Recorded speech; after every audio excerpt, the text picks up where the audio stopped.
Good morning. Oh, I am so excited. Oh shit, it's swiped away the wrong notification. Anyways, let's go.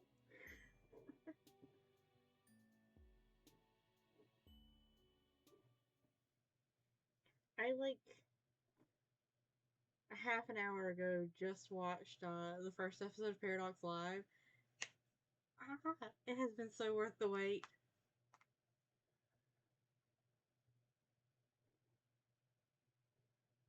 Okay, so done that one. Uh,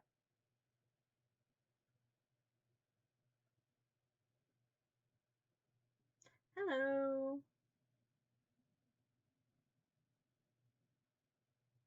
So we did these two last time, so these two this time.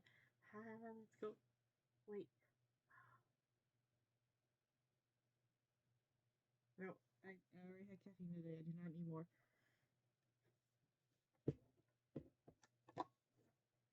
I do need water though.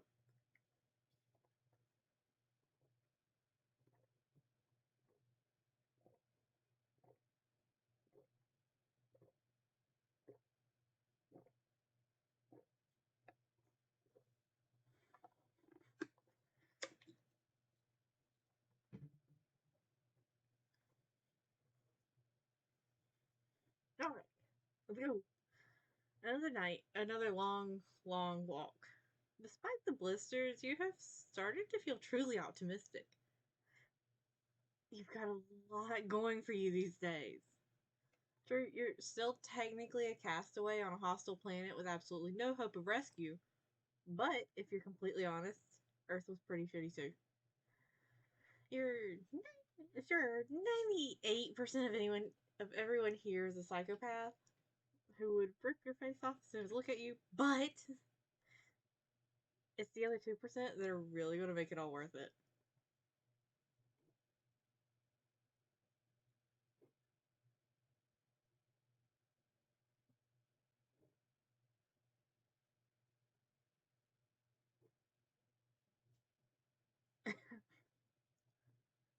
She got knives. Starting with Mallek first. I'm gonna try to see if I can pop it back real quick.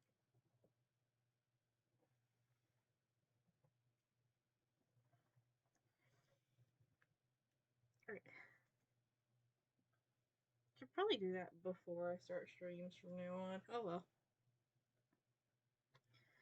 And maybe you're pushing your luck at this point. A reasonable person would just hit up one of their many, many new friends and find a place to crash. But the night is young, so to speak. And you have a good feeling about this particular desolate stretch of road. You're just wondering where you should hide out for the day when a long car pulls up next to you on the street. You hunt your you hunt your shoulders and keep walking, hoping they're just here for the scenery. But you are literally the scenery here. So when the back door opens and two trolls lumber toward you, you can't say you're surprised. Oh, wow. Um, yeah, I approve of this thing. You are a little surprised when they each grab hold of one of your arms and drag you into the car. Up until now, you have found trolls to be surprisingly chatty. You aren't expecting the assault and ask questions later approach. Yeah, straight up kidnapped. And like the most the MC can say is, "Oh, I'm a little surprised by this." Usually they talk first. The car takes off before you have time to catch your breath. You will never catch that breath. It's blocks behind you now. It's loose. And here you are, without your breath, face to face with a troll who's leaning back on his bench seat. Just just straight chilling.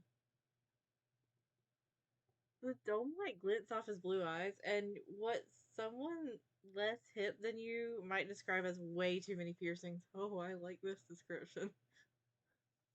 He has he has them in his ears, nose, and eyebrow. He even has a couple in his horn. His hair is shaved with a daring undercut, and his teeth are sharp. Aren't all their teeth sharp? Man of taste, absolutely. Oh, hello.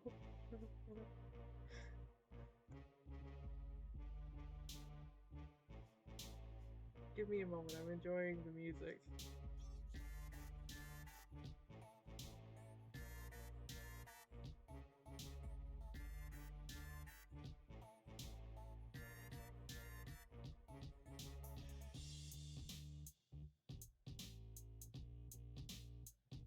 Okay, anyways.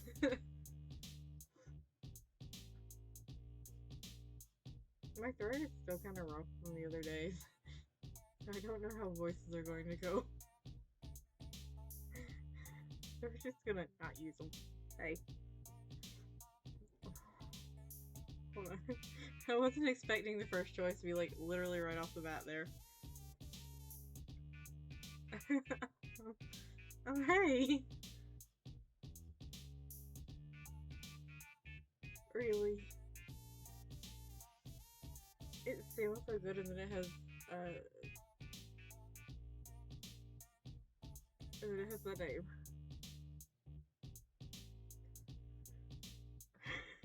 Okay then. Oh, hey. You murmur a hello while trying not to meet those alarming blue eyes?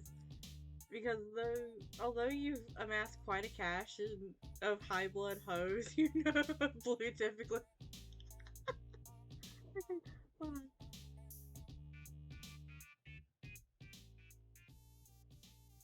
Is that better?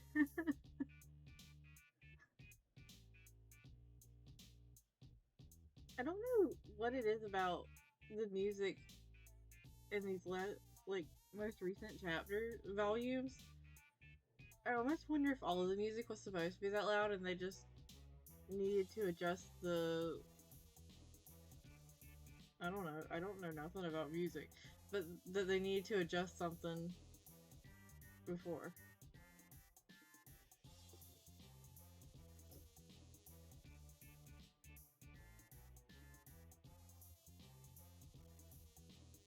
Oh, but sorry, it's the high blood hose that's getting me.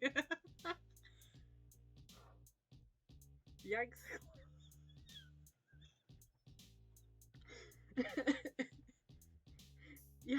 Yikes o'clock.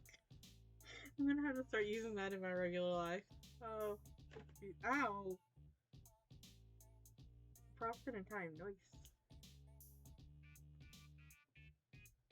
You don't love the idea of throwing yourself out of a moving vehicle, but you also don't love being stuck inside of one with a high blood. I don't know. I like being stuck inside this.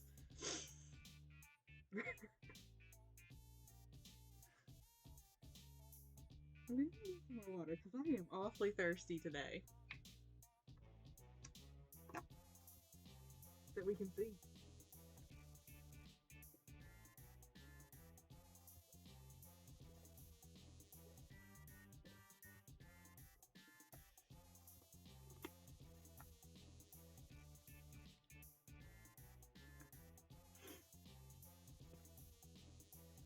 And past evidence has shown that although wild acts of foolhardy daring end in pain and embarrassment, you have not actually been killed yet. If you didn't die then, you probably won't die now. That is 100% how fog works. Probability works.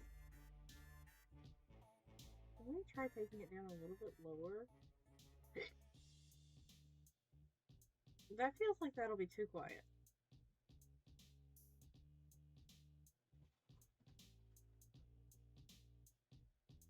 Is that better?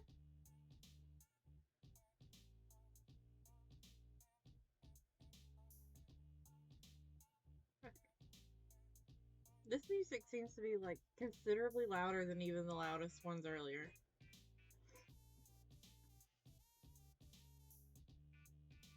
It is trying its best to cover up the sounds of me talking.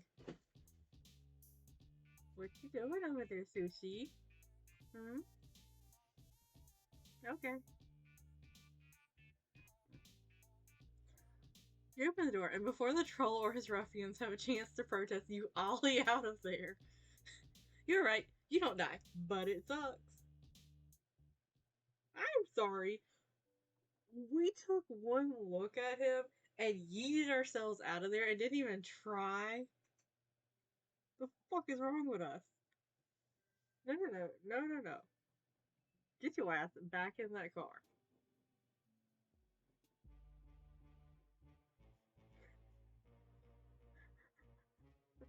Hate yourself, asshole.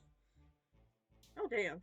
Some of your newfound self confidence just bubbled out of you like it up from an infant. This is gonna go bad fast. But instead of immediately murdering you, he looks you up and down, checking you out in all your ragged glory. He smiles, slow and lazy. That's thanks to your guts. Friendship things. Yeah, sure, friendship things. Mm-hmm. Very friendly.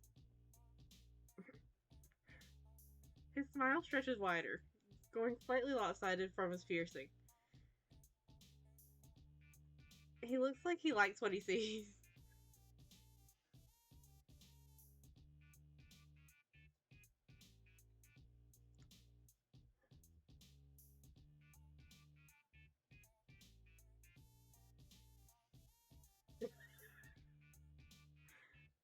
The four trolls cold for stupid might be my favorite part of that then. Oh, that's beautiful.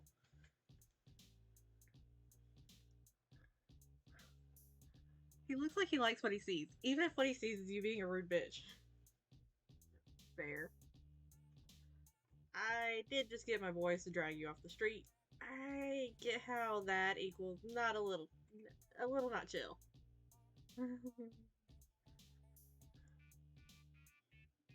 Sorry about all that. I'm Mallek. Mallek doesn't look too sorry. But you're distracted by one of his boys who is looking at you through a familiar pair of eyes hidden behind a fall of dark bangs.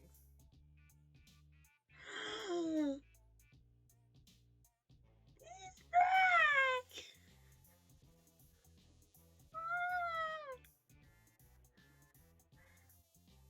Hey, I was wondering if you remembered me. Remember, you thought you'd never forget, even with extensive therapy.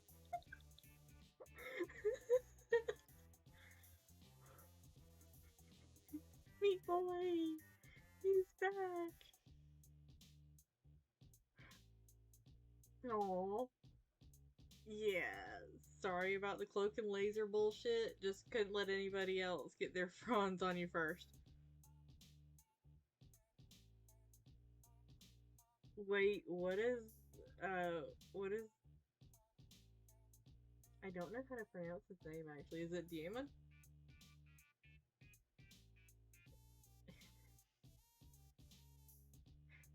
What has Meat Boy told you?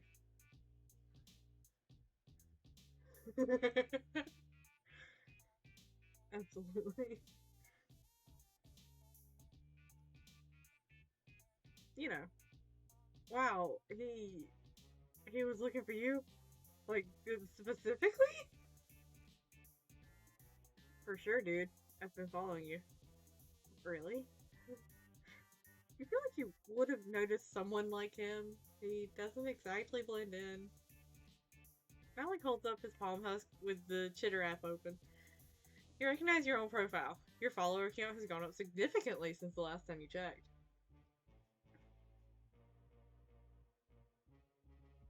Right. So everyone equals going on about this new Chitter account. Alien invasion of 1. Figure it equals publicity stunt or imperial propaganda. MC Chitter famous. Yeah! Let's go! If it gets us this, I'm okay with this. Uninteresting. Not worth my time. But then I start thinking, what if it's not? If this genuinely equals an invasion, how the hell have they survived this long? The drones should have obliterated a cull bait son of a bitch like you right away. Maybe I should rename this stream to just like Peach Simps over over trolls again. Yeah, you're not wrong.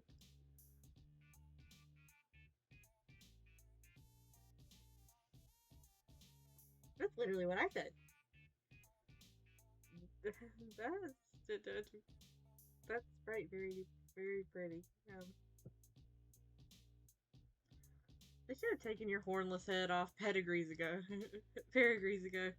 They haven't. Why? Equals what I keep asking myself.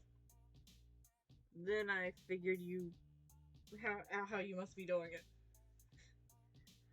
Without meaning to, you lean toward him. Have you finally found someone who understands and appreciates just how terrific you are at friendship?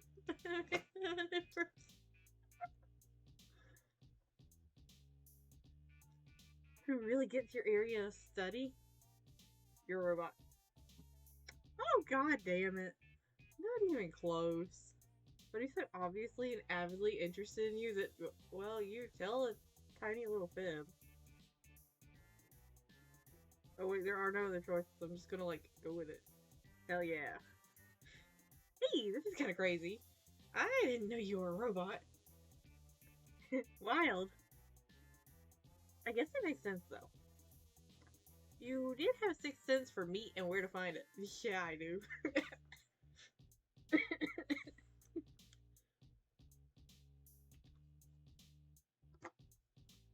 I'm gonna run out of water before the end of this.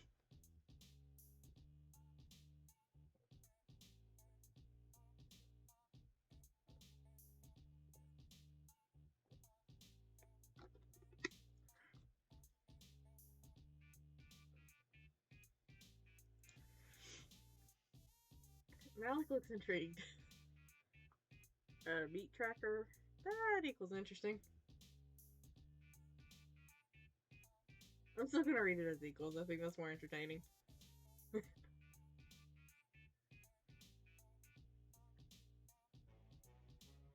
Unless it's...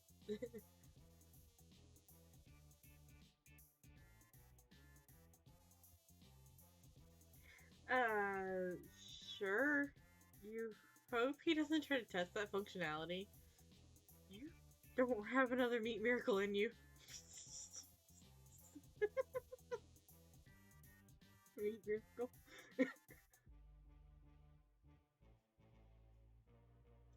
Yeah, I figured that, like, it was probably something similar. I just like reading it as equals because it just, like, sounds more fun. Still has the same, like, meaning behind it if I say equals every time.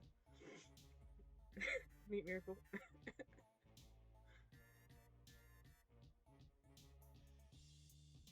Maybe I shouldn't have taken a nap today. Maybe I should have been a little extra tired for this.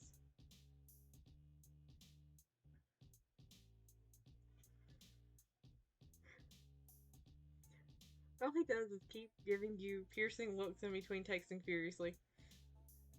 Yeah, Mallek is very, very pretty.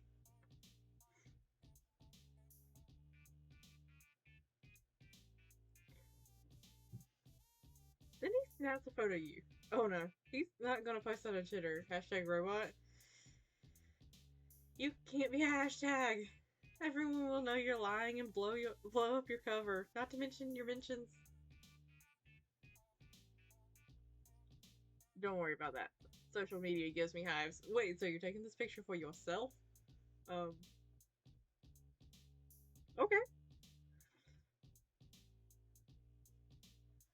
I have a Gorgle alert set for certain combinations of words. Hold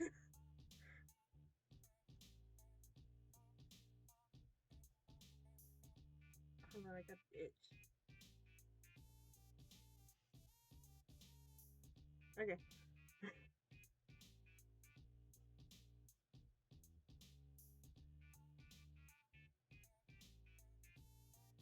Wait, okay. So I know who Rami Malek is, but I've never heard of the show Mr. Robot.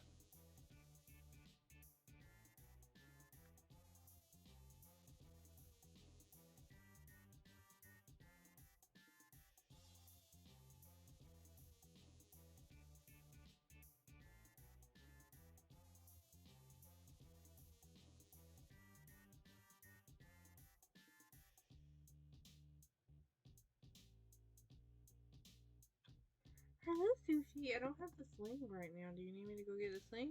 Oh, no, oh. Okay, just try to rip my headphones off as you jump down. That works too.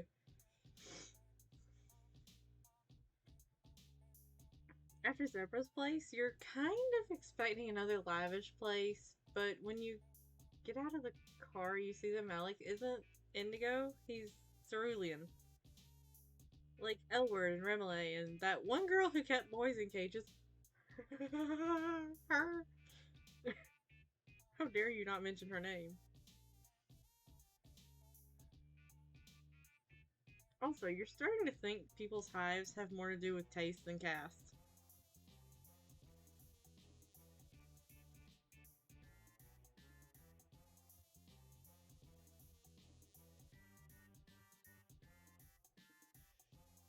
Maybe it's a combination of both, MC, like, just saying.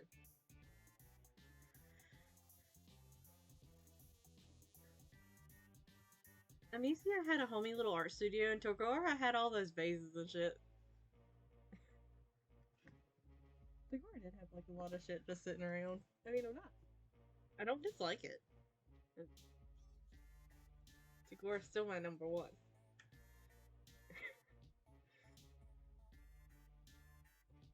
With luck, Gorgor is still my number one by the end of this.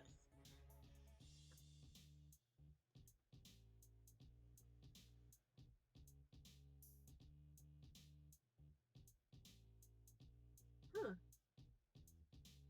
So every single one is unique to them. I like that. I wish I could do that kind of shit here. Well, I guess we kind of can. But only if we have enough money. Ah.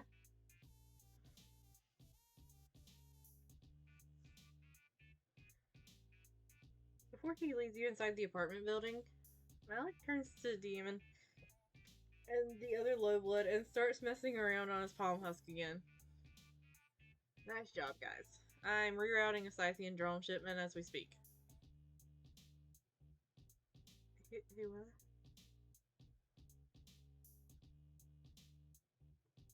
Treyf, I'm sending you those DVDs you wanted. They'll be at your hive when you arrive.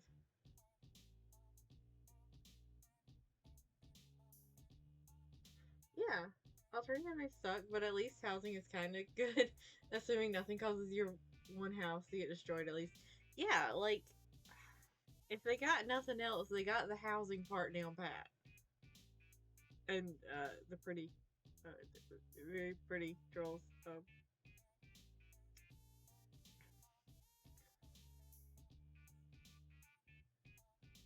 He makes me want to go get another piercing.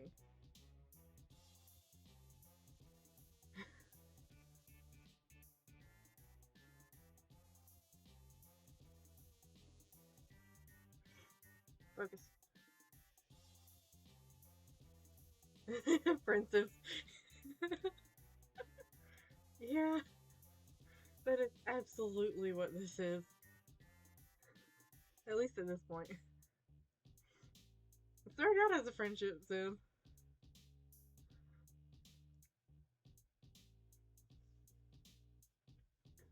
The bronze blood ruffian bows to Mallek. He looks a little uncomfortable and pats him awkwardly on the arm. Oh, thank you for not, like, having a power trip there, dude. And Yemen, I'll send your shit to, that shrub you live in. Thanks, man. You know my offer still stands. I got a couple extra coops if you get sick of living rough. Yemen shrugs. Thanks, but I can't be tied down. Wait, hold up. So, he was just wandering around with a hot... When he was wandering around with a hot dog in hand, when we met him, didn't he say that his hive had been recently destroyed? This motherfucker living in a bush now?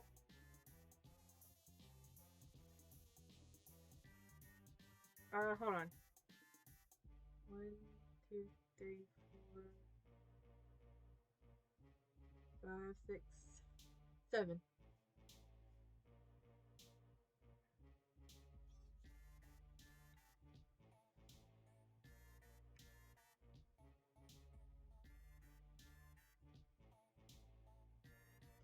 One day, in the distant future, when I update, it will have,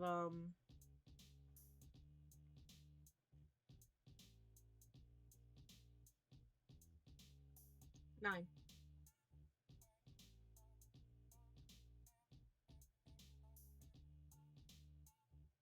Yeah. Yeah, that's what I thought.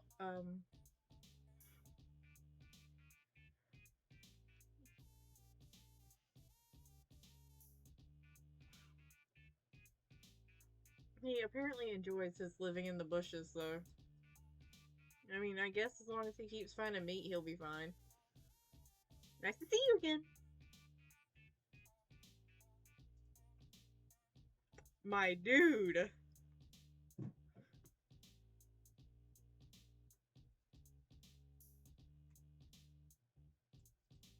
Yeah, yeah, very much. But, like, good God. Um, when was the last time you washed dishes? It's a nice fridge. Well, it's covered with something, but that's a nice looking fridge. You and Mallek ride the elevator all the way to the top of the HIVESWAP, and he leads you into a surprisingly tasteful loft apartment. He can keep plants alive. I love him.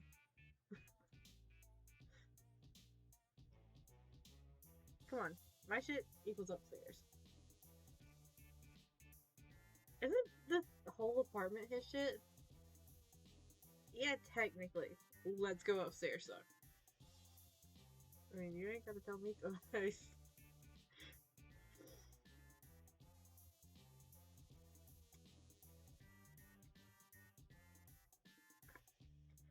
He brings you up to a higher level that has a Recuperacoon shoved against one wall and a couch shoved against another.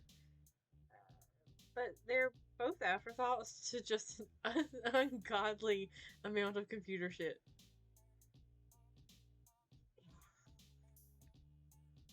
Right when you got here, you probably wouldn't have been able to tell what's this. You wouldn't have been. He's too distracting. Hold on.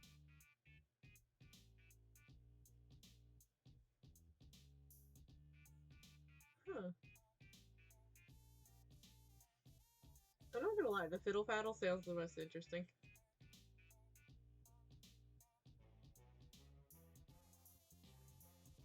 Right when you got. Right. Hold on. Right when you got here, you probably wouldn't have been able to tell that's what it was. But now you're used to Alternatia's big, weird bug tech.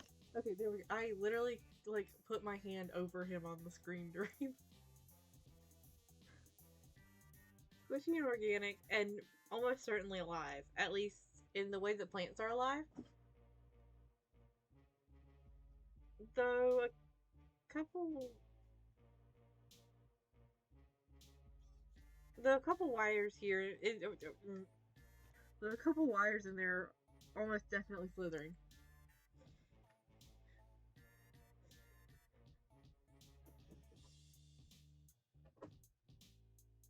I can hear you causing chaos.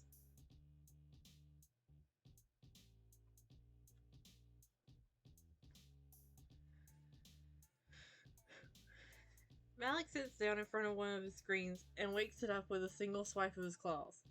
He gestures to you lazily with one into well, or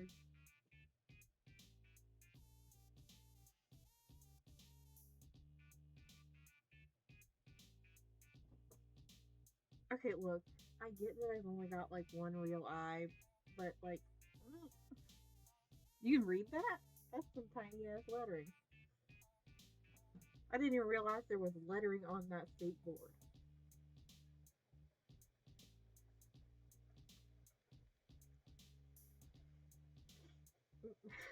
Let's try this again. Mallek sits down in front of one of his screens and wakes it with a single swipe of his claws. He gestures you lazily into one of the several office chairs. It squeaks as you sit down and sinks a little under your weight.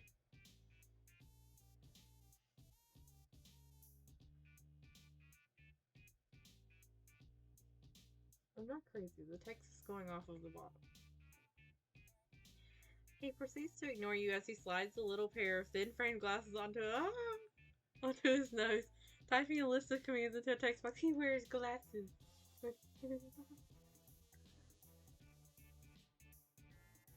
He then pushes himself across to another screen with an alert flashing on one corner.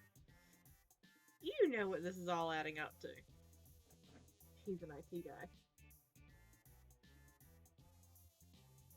No, I prefer to be called, oh, shit. Huh? I have this joke I do where someone calls me a hacker and I say I prefer the term information specialist. But now that equals ruin. Oh shit. Hacker was totally in your next guess. You can do it again. Nah, moment's gone. No worries. So, he's a hacker. That's pretty cool and subversive. What does subversive mean? Hold up.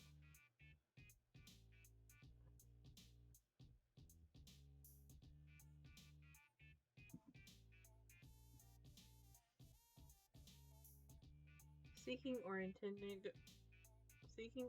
to subvert an established system or institution. Thanks, but what's subvert mean? Undermine the power and authority of. Okay, there we go.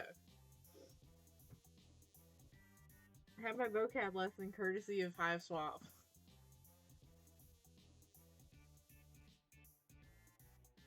You wonder if he's part of Tyzeus' secret anti-government group. You almost asked, then stop yourself at the last second. Oh, look at MC using the brain. Whatever Tyzeus' anarchist leanings are, you aren't going to blab them to this rando cerulean. As much as you love to meet new friends, you aren't about to throw one under the scuttle buggy for no reason. It's a lot easier to see the letters when you have all the backgrounds downloaded on your computer. Oh, yeah, I suppose that would be a whole lot easier. Yeah, MC's brain cell hit a quarter, and I am so proud of them. Totally not also because I have this massive soft spot for Tyzeus, and if we were to throw her under the bus, I would murder MC myself. Yeah, not a lot of blues get down on this sort of thing. Gold bloods are better with tech. They got that living battery noise. You know how it goes. All the gold bloods you've met have been, well... Ishtahad did have that scouter thing, and Kupram hacked a phone, or something. Whatever. It was a while ago. DVD mostly just liked fanfic.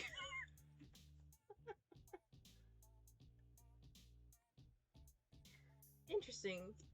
Jeez.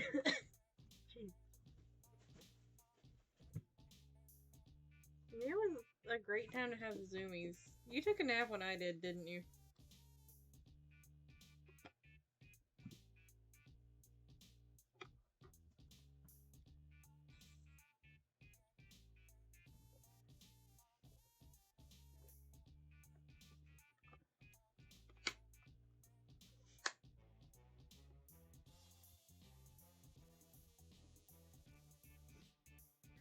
Okay. Back on track. Interesting. You think they'd have programmed you with cultural stereotypes? Huh? Oh, right, you're a robot. You wonder how a robot is supposed to act. You sit up straighter and think about circuit boards. Oh, there goes the brain cell not hitting the corners anymore.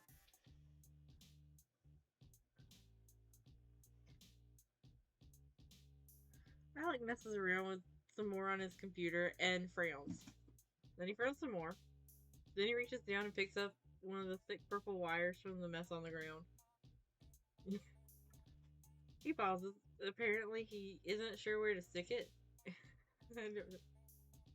He glances down and you cross your legs before he can pull up your dress and start searching for it.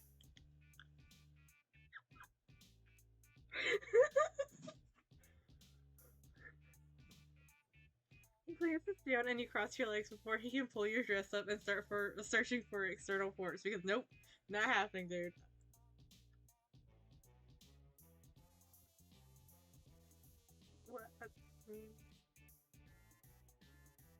No comment? Question mark? You don't have any network connections, so I've got to use an Ethernet. Don't be lame. Fluency regarding the robot thing now. Yeah. You aren't trying to be lame. You just don't want things in orifices. Eventually you compromise and let him stick it under your armpit like you're a baby having your temperature taken.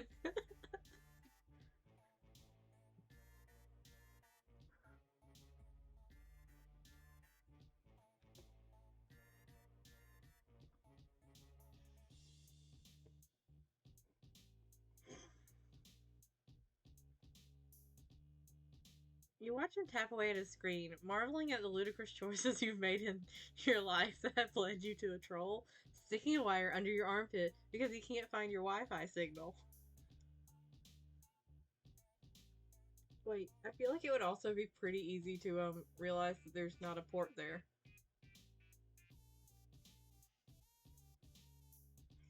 You sit there as his brow furrows further and his frown gets more pronounced. His annoyance bounces him out of his laid-back cool guy attitude. A blinking purple light flashes on his piercings. Fuck. Maybe my tech isn't compatible. One of his wires is coming towards you, and for a second you think you've finally found a piece of technology that's actually alive. But then you see a little... the words... Jeez. But then you see a little... But then you see a little flicker of movement at the end of it and realize it's a white snake with beady, intelligent eyes. Ah, Lucis. He's got a snake, Lucis.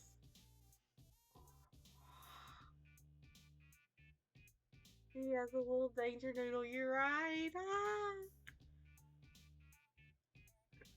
Don't be scared. He won't hurt you. He's just checking everything out. Of course not. Why would you be afraid of a giant snake winding up your legs?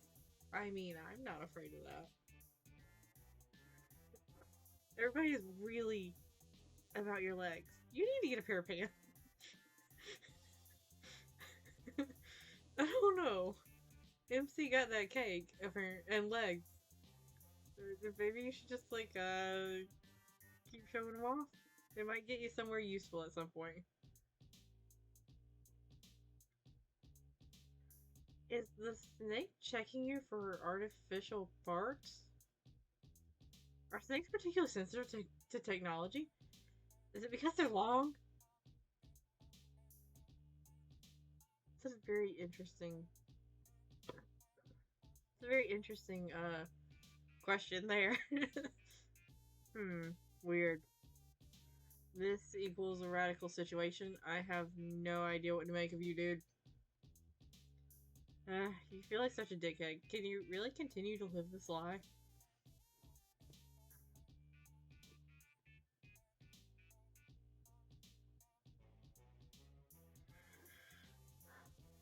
MC is not okay now.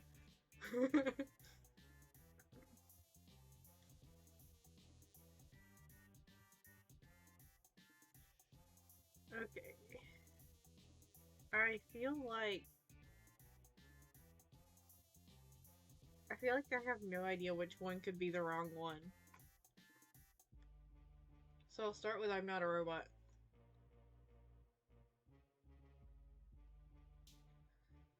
You brace yourself. In your experience, dealing with the fallout of your deceptions is never pleasant.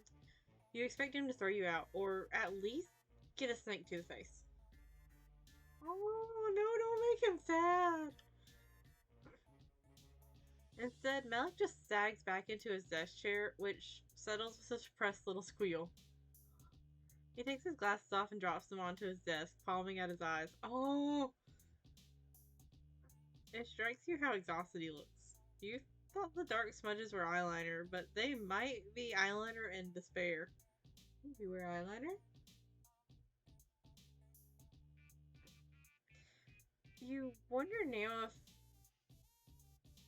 Wow, words. You wonder if now is the time to start apologizing. You're getting really good at apologizing. It's chill. I was the one who grabbed you off the street. You were probably scared of what I'd do to you if you weren't what I'd hoped you were. Well, more like you were worried about the friend opportunity that would swirl down the drain, but yeah, okay. You were also a little scared. You still are. It's a total body encompassing ambient fear that is always buzzing in the background of everything you do on Alternia. So subliminal that sometimes you wonder if it's the total opposite, the complete absence of fear. I think we need to get him seen in therapy. That equals deep, man.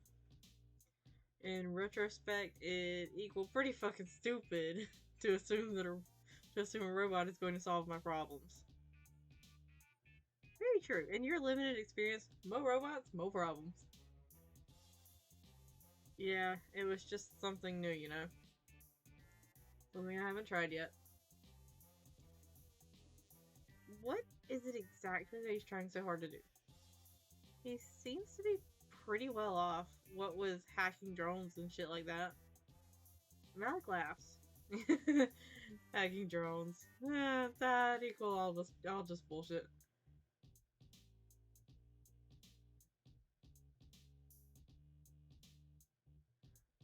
Well then, MC needs a Moiro. Moiro. I feel like if I say that too fast, it just like doesn't become a real word. Well, I guess it's not a real word anyways. But it feels like it becomes more like proper nonsense.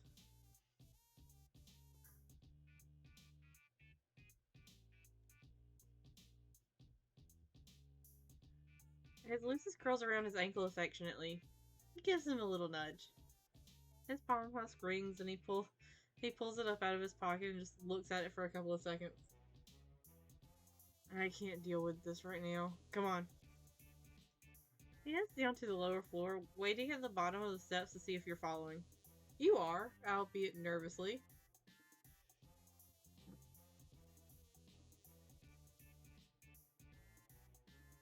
Thankfully, they have Philippa. If only they would visit her instead of constantly making new friends, LOL. Yeah, like, maybe we should visit her since, like,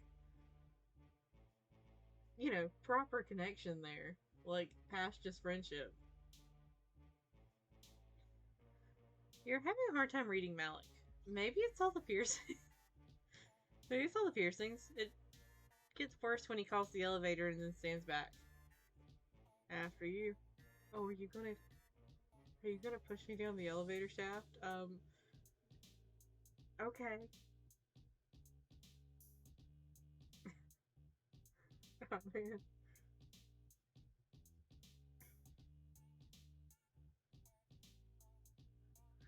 Oh. You expect swinging blades to come at you, but they don't. You expect Mallek to attack you, but he doesn't. Just slumps moodily back against the elevator wall and closes his eyes. His palm husk rings again and his jaw tenses.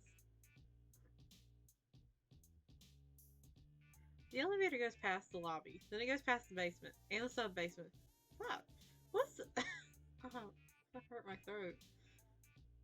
Fuck, what's the sub of a sub basement? Dude, what?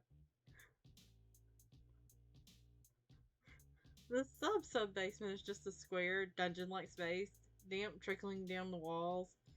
Your stomach crumples and your heart bounces up into your throat. Oh no. Is this Mallek's cerulean murder dungeon? A phantom pain presses against your ribs and arm. This is sub basement. But Mallek just leads you through a gap in the wall and that you initially took for a shadow. It opens into a tunnel with rough stone walls and dirt-covered floor. It's clearly man-made, or troll-made. The air grows deeper and the sound of rushing water gets closer and closer. Oh,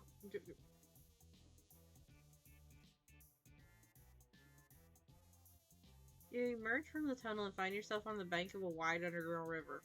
Mallek sits down on the edge of the overlook. Sit down. Sorry, this equals not as comfortable as the loft. Oh man, Mallek brought you to a special place. Hold on a second.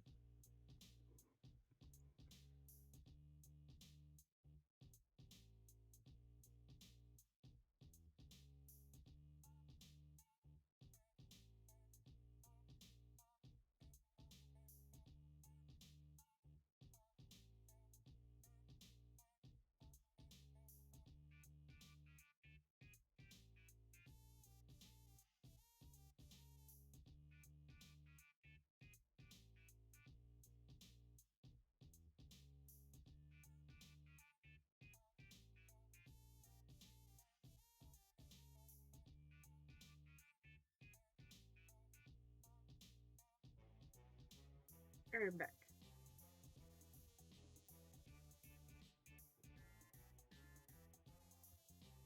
Ah, I appreciate the graffiti.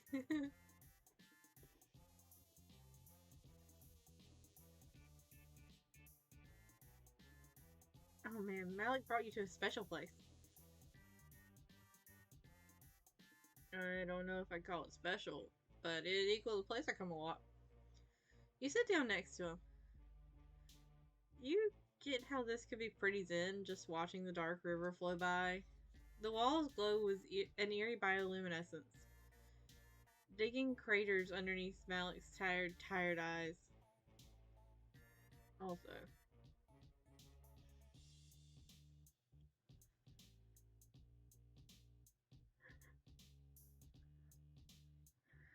he pulls out his phone and shows you the screen. No husk signal. This equals the only place I can really unplug. Kind of relaxing, you know? Oh, yeah. You can imagine the demands of being an information specialist could really put a dent in your chill. Yeah. You sit there with a rock digging into your We didn't even brush off the fucking ground before it just flopped on down. You sit there with a rock digging into your ass and allow yourself to appreciate just how deep this gesture of trust really is. Even after you lied to him, he still wants to tell you his life story. Fuck. You love life stories. You ask him expectantly what he wants with your not-existent robot laurels. He said something about reprogramming drones, didn't he? Could he be part of the resistance? What? You mean all that low blood rights stuff? Nah. What equal even the point? That's a great way to get cold. But he helped Demon and that other little guy. Yeah, but they're cool. And I was paying them for services rendered. Roughing you up. He nudges you with his elbow. So far, all I've been able to do equals reroute delivery drones. Just some weak sauce shit like that. Yeah, if he does have a habit of flopping down without looking. That equals pretty pathetic way to fuck up the system. You aren't sure you get what he's about. Why care about fucking up the system if you don't want a revolution? Anarchy. Guess I wouldn't mind revolution. Alternating equal alright. Well, for me it equal alright, not for everybody. I'm not so fucking myopic to think I don't have it better than a lot of trolls. The fuck does myopic mean? I feel like I've looked this one up and forgotten.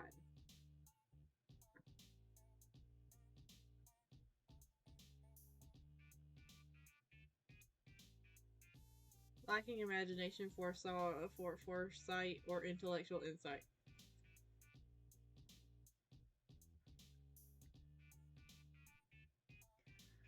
And I'm not one of those bulge biters who wank off about the sanctity of the blood and how low bloods deserve what they get. They don't. It blows. I don't blame them for feeling bad or whatever. I just got to worry about myself. That equal all the energy, all I got energy for. Well, he does seem to be doing pretty okay. Like, he has a sweet pad. Right? Yeah, for half a sweet maybe. Then it all equal gone. Everything I worked for. And I'm up in motherfucking space. Right, the Space War. Sounds like a huge drag. Yeah, dude. This is a rock into the dark water below. Is it the one we were fucking sitting on? But that equals the plan, right? If I own the drones, I own the whole system. I own the heiress.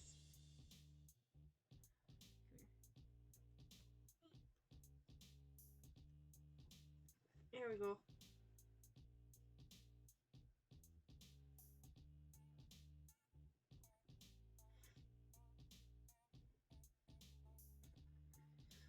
They'd all be playing my game with my rules. His eyes glint in the semi-darkness, and so does the little hint of a fang when he smiles. His piercings light up like tiny points of fire. He does, and I like it. You tell him that sure sounds like revolution talk to you. Also, possibly villain talk. He grins like you're flattering him. Right, but I'm sweeps away from that. And other hackers won't. I mean, I work alone. I'm not a fucking psionic. I can't use.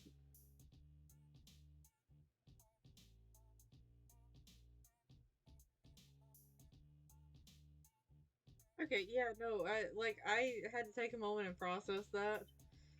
I can't use Mind Honey. It won't kill me the way it would a Rusty, but I definitely get the runs. I don't have sweeps. I have months. Maybe Perigrees. You ask him if he thinks things are going to be really bad for him up there in space. My glasses are fucking filthy. Hold on. I'm trying to figure out why I can really see shit.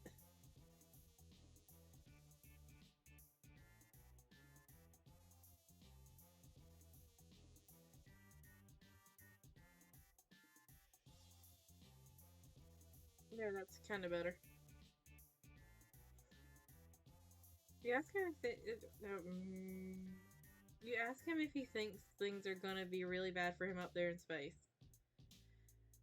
Like I said, I'm not a psychic, so no one equal gonna turn me into a battery. They'll make me a fucking soldier or a spy. What about his hacker skills? Oh yeah, check out all my illegal activities. Please give me a good assignment. Hell no. Yeah, he couldn't really put that on his resume. If I was a high blood, I could get away with it, probably. Or they might think it was cute if I was a low blood. But midcast equals like, no way. Fuck. There's gotta be something. He pulls out his palm husk and starts frantically tapping away. Wait, you thought he didn't have any signal down here? Yeah, but I got a Wi-Fi hotspot. What am I? Some kind of fucking Luddite? The fuck does that mean? Sir, stop saying words that I don't really know.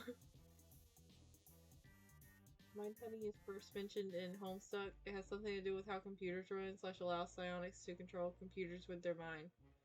If a Goldblood eats it, their psionic powers get a massive boost. Ah!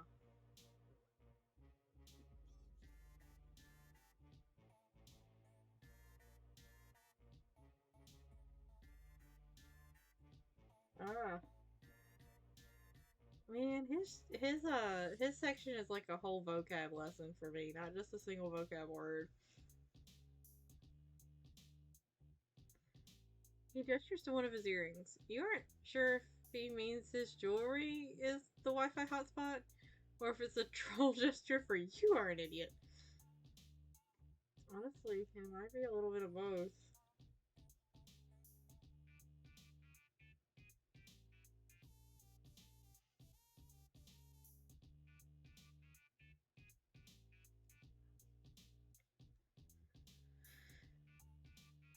Hey buddy, you said you were gonna unplug. That's important to your mental health, isn't it? Getting off the internet once in a while. You can't really speak for yourself since you've only very recently become an internet celeb. Wow, word.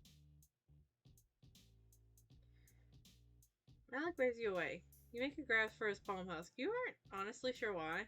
Maybe you're trying to be flirty or playful or some shit, because everyone knows there's nothing more flirty and playful than stealing people's stuff. Bitches love that. You need to snatch away, but your floppy fingers fumble and you lose your grip. Ah, so this is the bad end.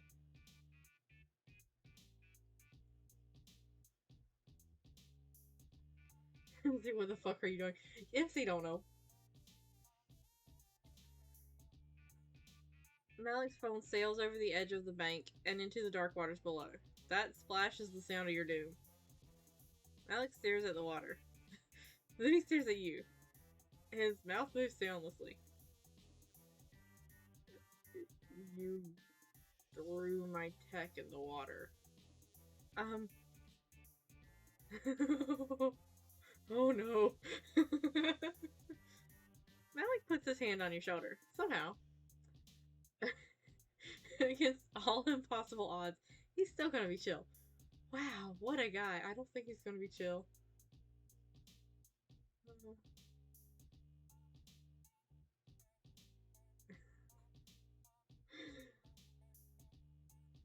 Yeah, yeah. You hit the water before you know what's happening. It isn't freezing, but it sure as hell isn't balmy either. The current grabs you and tugs you under. Your knees and elbows scrape rocks, and your dress tangles around your legs and makes it hard to kick back towards the surface. The water's so dark you don't even know where the surface is. Just when you're making peace with the fact that your grave is going to be a watery one, something grabs your arm from behind and hauls you upward. You gasp down air, choking in more water than anything else.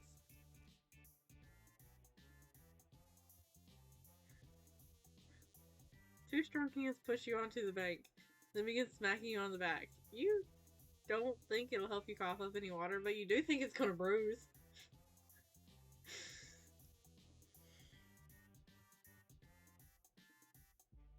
Okay.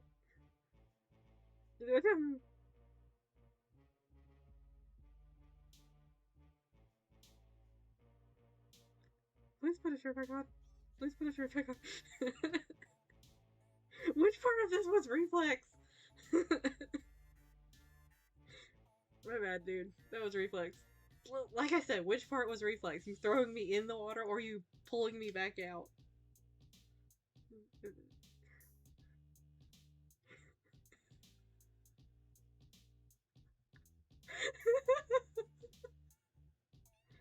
Uh-huh.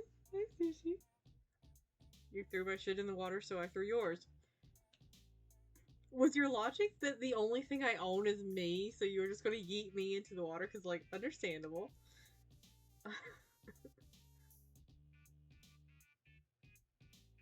It does make sense.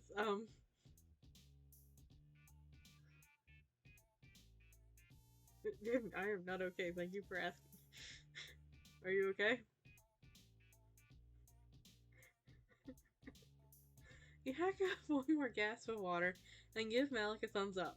He's as wet as you are, hair slicked back off his forehead. It makes his eyes look huge and impossibly blue. He jumped in to save your clumsy ass. His shirt is gone. And hey, now you have the location of two more of his piercings.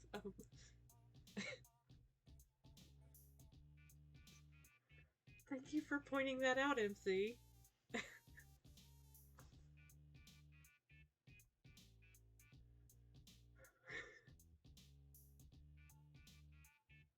You apologize for grabbing his phone. In retrospect, you should not have tried to be as cute as at the edge of a river. Yeah, you don't have to try.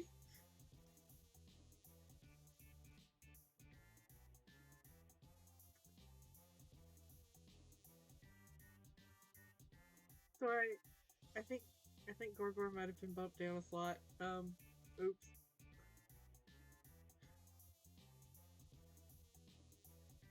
I mean, fuck.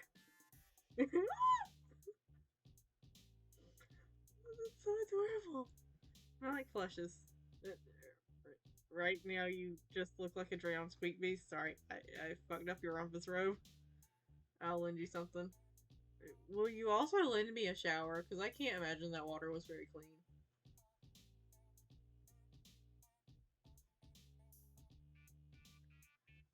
Cool. You're kind of over this dress anyway. Hey. Mallek twists his claws together. You aren't going to tell people what I said earlier. No, I'm not afraid to go off planet. I just, you know.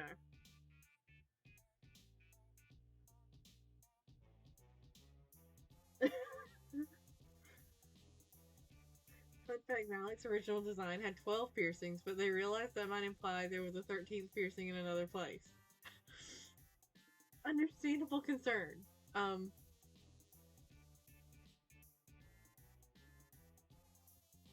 yeah, understandable concern. This time you do know. You tell him his secret is safe. You tell him his secret is safe with him, and if you find any actual robots in your travel, you'll send him his way. Thanks. Here. He helps you to your feet. Damn, it's cold down here. I'll get you something when we get back upstairs. As long as you don't mind wearing my sign. You can't think of anything you like more, honestly.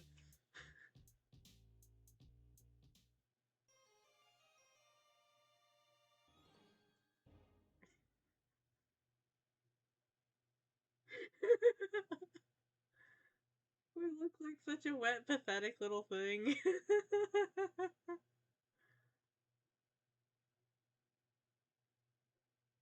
Grub scores?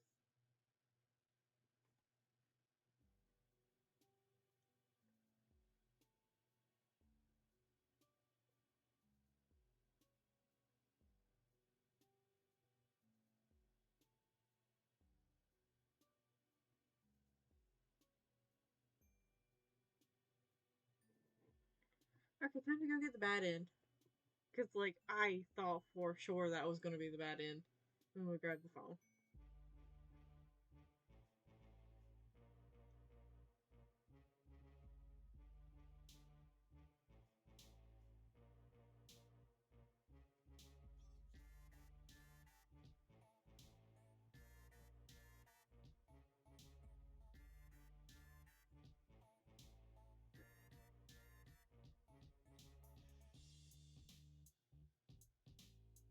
Oh, okay. You're in this to win this. You're writing it out till the end. You tell him that you are actually the latest model of spybot from your alien government. You are so advanced that you're indistinguishable from the real thing. Seriously, you aren't supposed to tell anyone. But you're telling him, since he's so rad. This is terrible. You just promised yourself the other day you'd stop lying to make yourself look good. Or in this case, make yourself look like a robot. Besides, he's never gonna buy it. I knew it. There equals no other explanation. Fascinating. He leans in close enough that you can almost tip back that you almost tip backward off your chair. He catches your arm. He's surprisingly strong for such a skinny nerd. Though, you really shouldn't be surprised anymore. Size doesn't correlate to strength with trolls necessarily. His skin is chilly and his nails press dents into the skin of your arm. It hurts, but not enough to shake him off. He's looking at you so seriously. What? Does he think your eyes are USB ports? Yeah.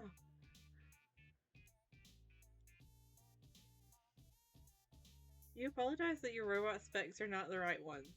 Mallek breaks himself out of his trance and lets go of your arm. Are you kidding? What am I? Some sort of script regular? This rules. I'm gonna be the first to crack you. Um.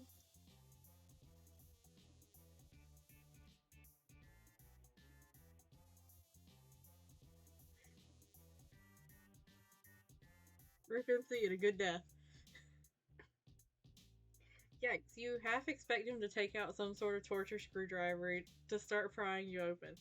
Instead, he gives you another one of those unreasonably flirty smiles.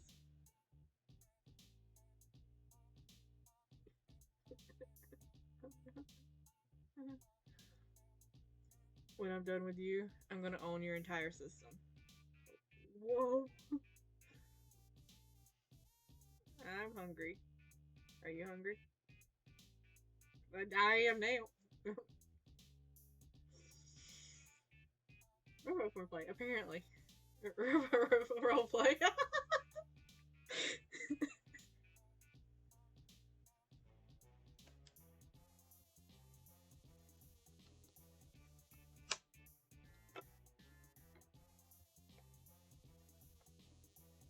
I think this is the point where somebody just looks at me and goes, damn boy.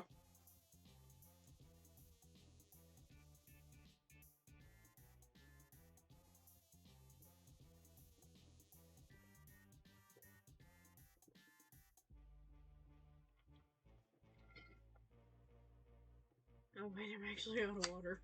Oh.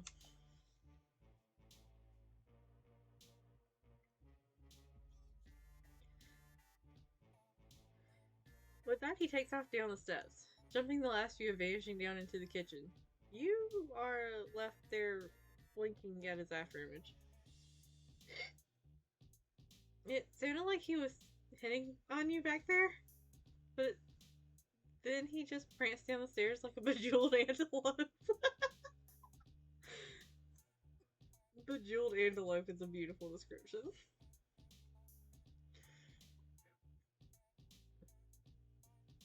You creep down the kitchen to find him pulling things out of cabinets, opening the fridge with his toes, and slamming it shut with a hard kick so that all the stuff on top rattles. His palm husk rings and he pulls it out of his pocket, answering it and spitting a bunch of jargon at the person on the other end. He does all this while... What are you doing?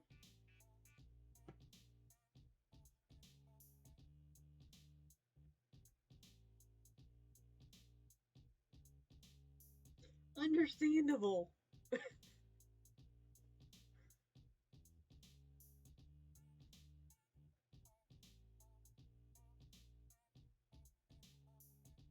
He does all this while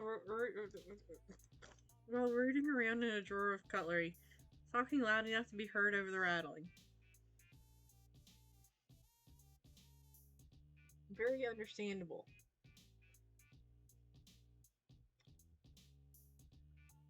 Wait, who is first place? I haven't met first place. Okay. Where's Gorgor on this list?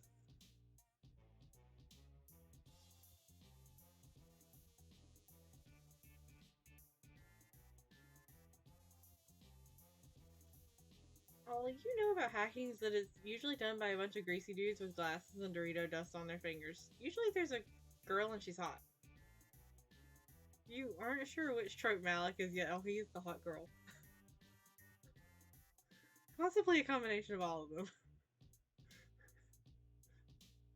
While he yells at somebody over the phone about blockchain, you take the time to wonder, rather sheepishly, how many other piercings he has on what parts of his body.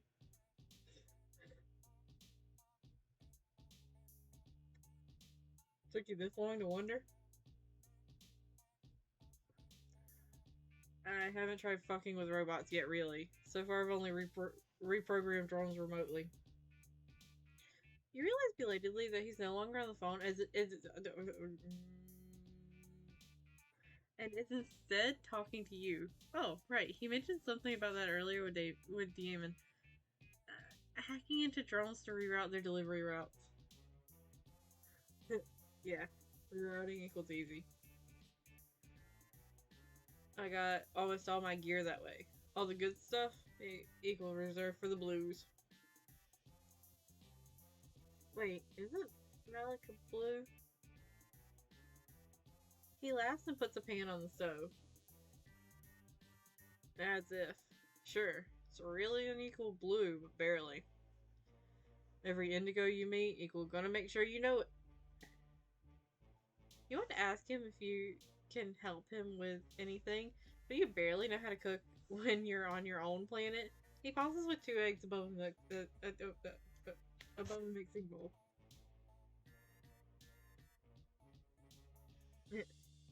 You like cluck beast embryos? What now? He cracks the eggs. The yolks are purple and runny. Your stomach squirms uncomfortably. Oh, my bad. Can you even eat? Huh? Oh, yeah. The robot. Of course you can eat. It wouldn't be a very clever disguise if you couldn't eat, right? Although now that he mentions it, you really haven't been eating as much as you did on Earth. The meals you've had have been few and far between, but you aren't even that hungry. Weird.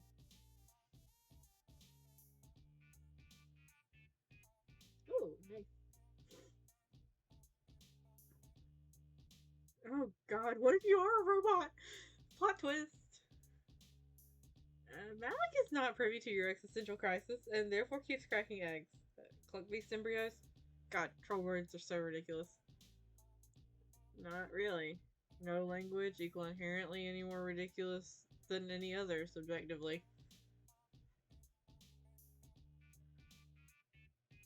They should really have programmed that in when they taught you to read Alternian. What? Nobody taught you how to read. Oh yeah, we don't actually know how to read Alternian. I forgot about that. You're on Chitter. All of your chirps are Alternian. Let me see your palm husk. He holds out a hand for your phone. His nails are painted a shimmery black, and he has one of those thick rings that could double as a brass knuckle.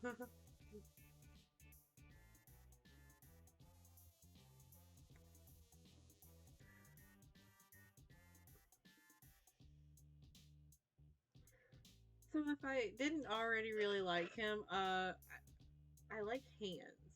So that would have won me over right then and there. Every little detail. Alright, Gorgor.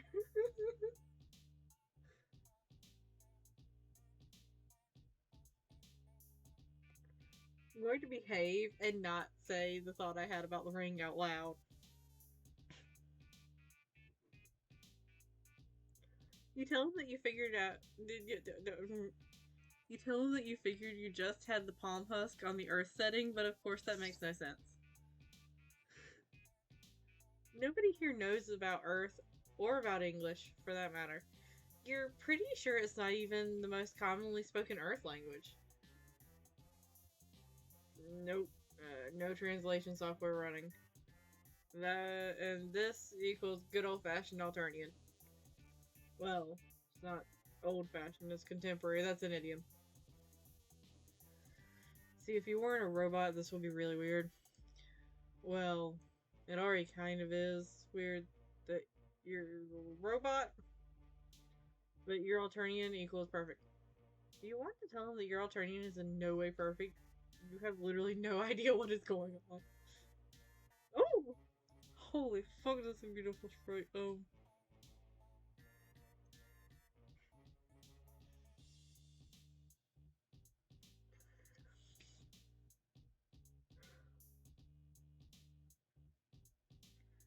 Before you can get the words out, a terrific crash comes from somewhere above you. Mallek drops your palm husk into the bowl of cloak beast embryos. Dang. Fuck. Drones.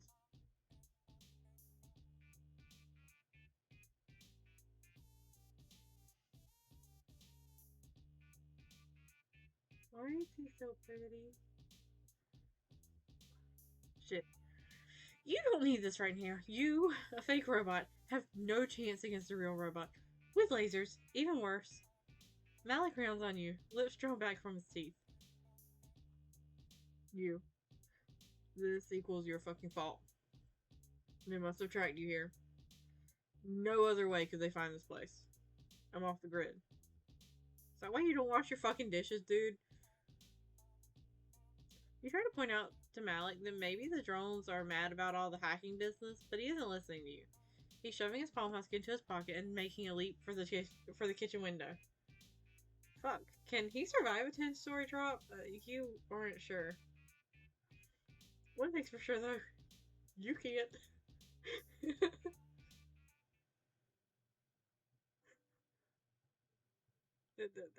Tongue?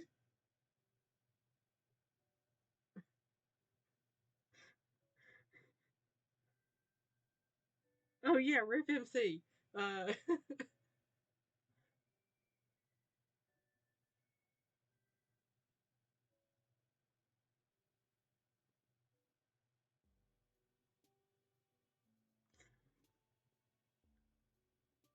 So did I make it through all of his routes?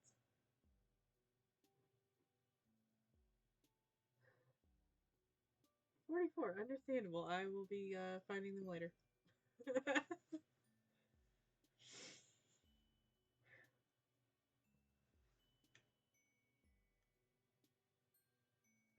Um, let's move on.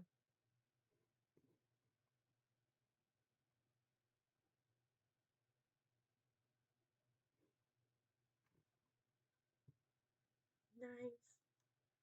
Just gonna like zoom along. Linera? Is that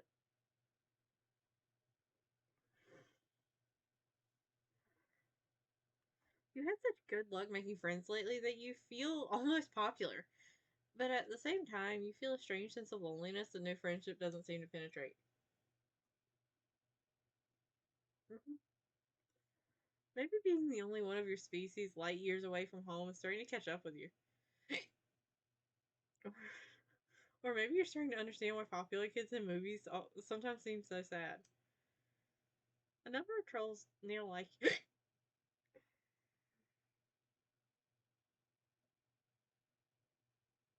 I think I just depressurized from the thirst. Okay. A number of trolls now like you. But do any of them truly know you? What you wouldn't give to hang out with someone you have real history with?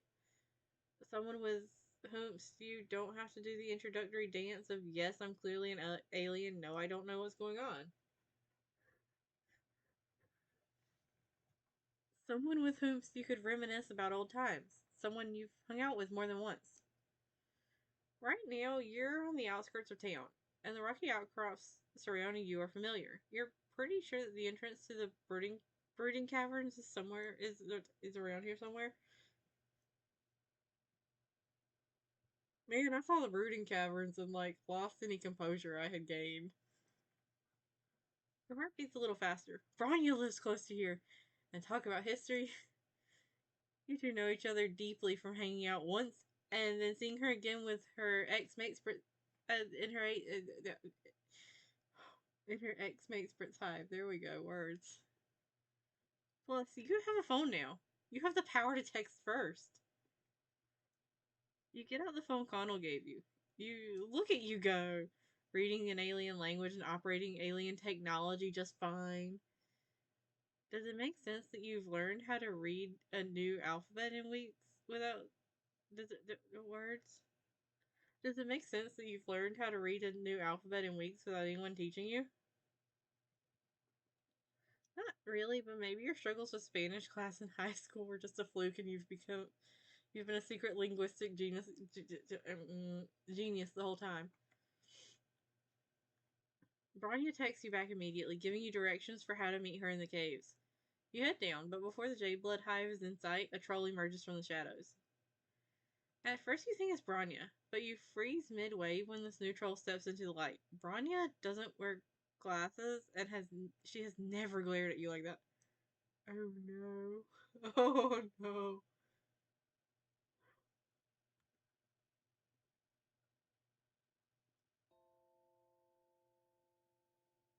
You remember me? I don't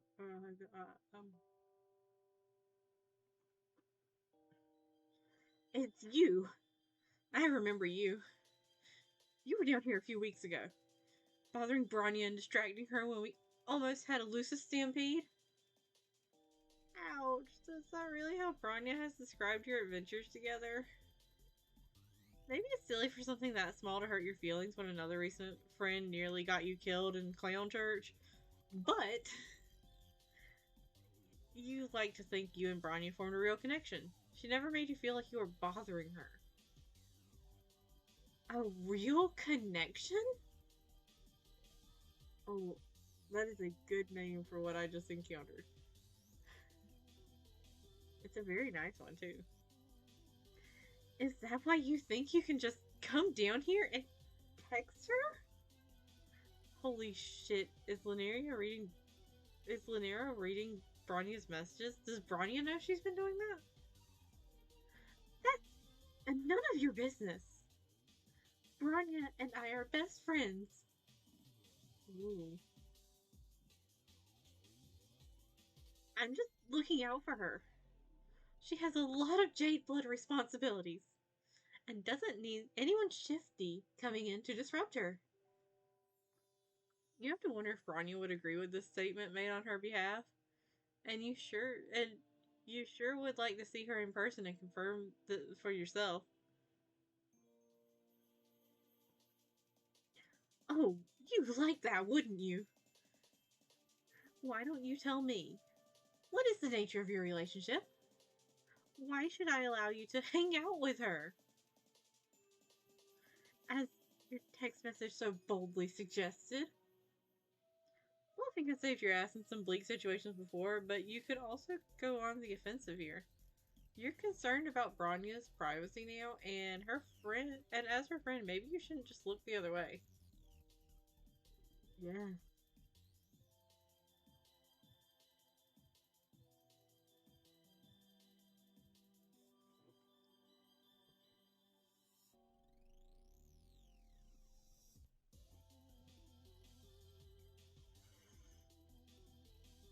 I feel like making wild claims will get her mad enough to just like murder me on the spot.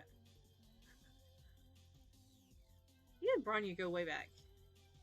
If Lynera is unfamiliar with your history, it might be because your friendship with Bronya predates hers. She is Durst and Rage. I bet she is fucking Rage.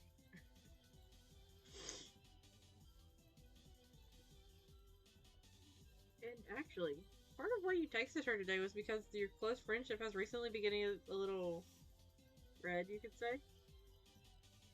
Bronya needed someone to step in and fill the hole in her blood pusher left by Elward, after all. I. Yeah, for sure. We are going to get murdered by her. And like, I'm okay with that. Considering the changing nature of your relationship, Bronya has been even more protective of you than usual lately.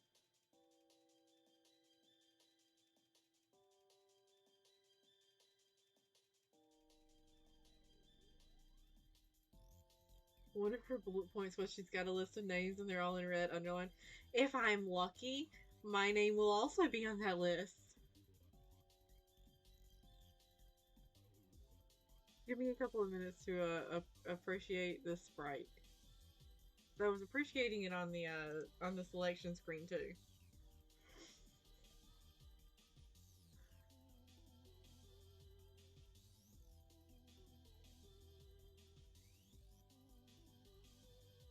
Okay, we good. Lynera doesn't seem impressed by your astute cultural knowledge, nor does she look intimidated. Her glasses reflect opaque in the murky cavern light as she takes a step closer. Her claws, you've just noticed, are very sharp. Very good sprite.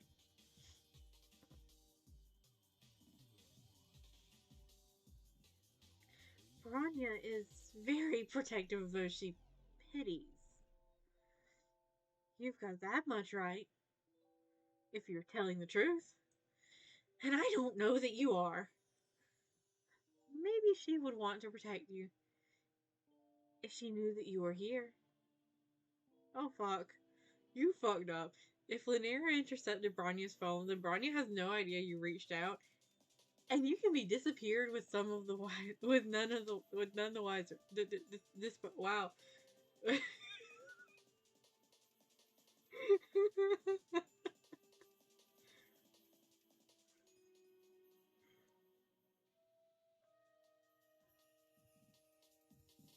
Let's try that whole fucking sentence again. If Lynera intercepted Bronya's phone, then Bronya has no idea you reached out, and you can be disposed of with none the wiser. There we go. I also had to cover her sprite so that I could read it without getting distracted. Oh no. Look what you made me do. Alex bullet points were originally master of the blockchain, 13 piercings at last count, sweet kicks. They were then changed to 12 piercings last count. Surprisingly competent cook could own your entire system. I mean,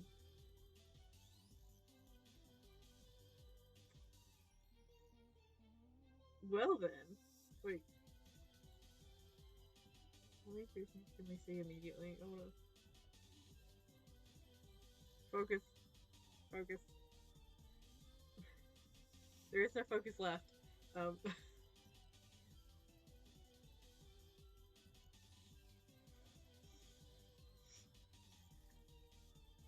we even get to see his shears? Other than the, like, that one end thing? Look what you made me do. You had no idea someone in a skirt that long could move so fast. Oh, yeah. Sorry, I shouldn't be this excited about dying.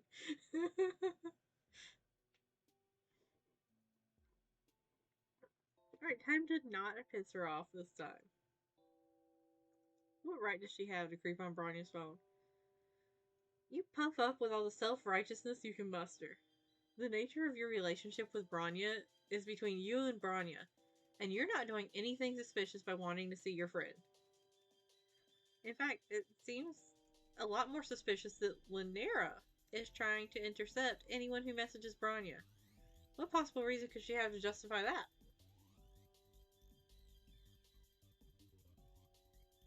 Ah, okay. Well, I never! As I said before, I am Bronya's best friend! I take our relationship, I mean, my responsibilities as a friend, very seriously. You press the issue, narrowing your eyes and crossing your arms over your chest. Her responsibilities as a friend, huh? This sounds kinda fishy. Yeah.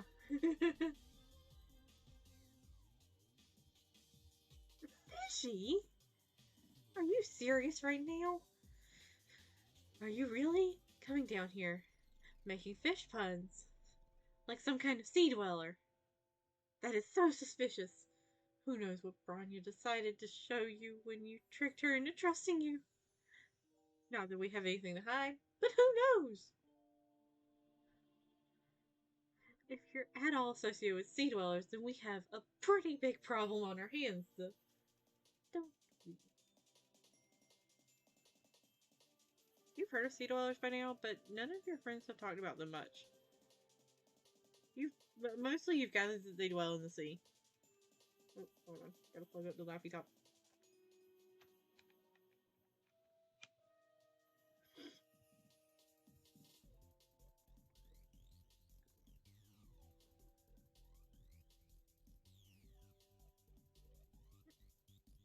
You don't know why it would be extra bad for you to be one of them, but it's clear you need to backpedal. Before you can try to disown your choice of fish-related phrasing, Lynera advances on you. Obviously, I can't let you talk to Bronya now. You are way too suspicious. I think you and I should have a private conversation instead. It's going to lead to me being stabbed again, because, sure. At least... At least your life is uneventful when you're unconscious. Oh. Oh?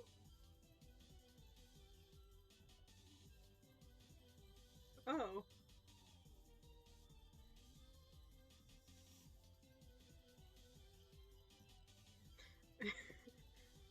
When you... Wow, okay. Very nice room. When you come to, you're sitting on a chair with your wrists tied. Your eyes adjust to the darkness, and you realize that you're in a smaller cave than the big open caverns that led to the Jade Blood Hive. She clearly has, yeah, she's got some totally normal hobbies. They're wonderful, aren't they? A light switches on, and you can see that the cave walls are lined with bookshelves. And there's a desk in the corner. There are books and notebooks and bulletin boards with which look like outlines and study guides pinned to them. In front of you is Lynera, holding a knife. Yeah, just a little.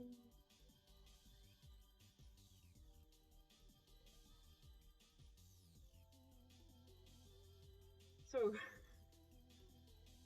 I had a conversation about this particular kind of pose with one of my friends, and So, long story short, one of my favorite poses was for a character to be pointing something dangerous at me. So I love this sprite so fucking much. Oh good, you're awake. This is my study cave. In the Jade Blood Hive, it's harder to concentrate because people break the rules and I get irritated. So I come here to do homework. Yeah, you come here to do a whole lot more than homework. It does. I am here for it. That's all. Just homework.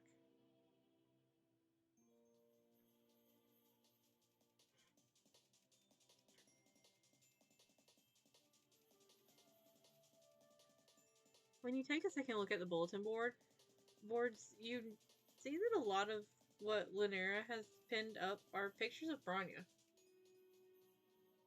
Homework is stressful. She needs to relieve that stress. Yeah! There are a few pictures of Linnea and Branya together, but it's mostly just Branya by herself, and even a couple blurry photos of Branya and Elward.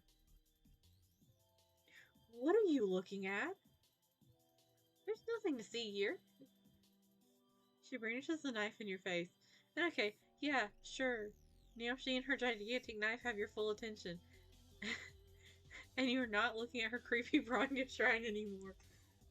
I mean...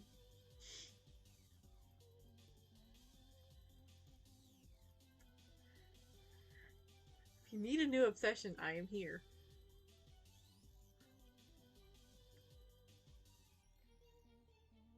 I brought you here because your messages to Branya were highly suspicious.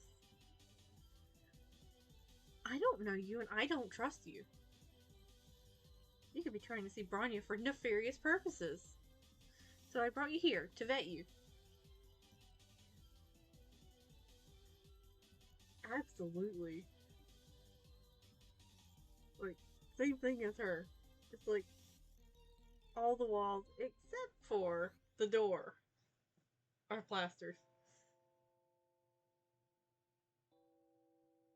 Now we can talk about what your real intentions are.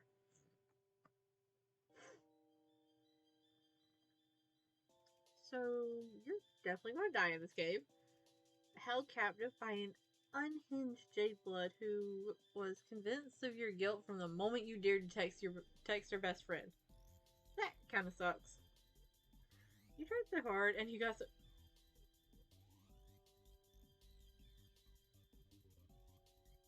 You tried so hard and you got so far, but in the end, it didn't even matter. Okay.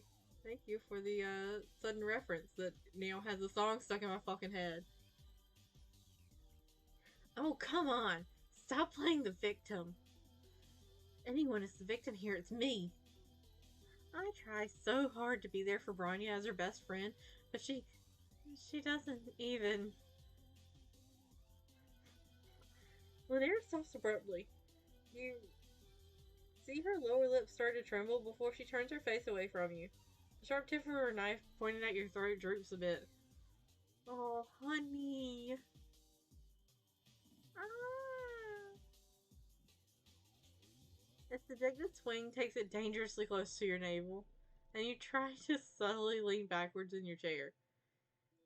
Linnea interprets the noise of distress that escapes your mouth as the noise of sympathy. It's fine, though. Really, it's fine. Our friendship is great. I wouldn't change anything about it. It's fine as long as she doesn't have any other friends. Beautiful.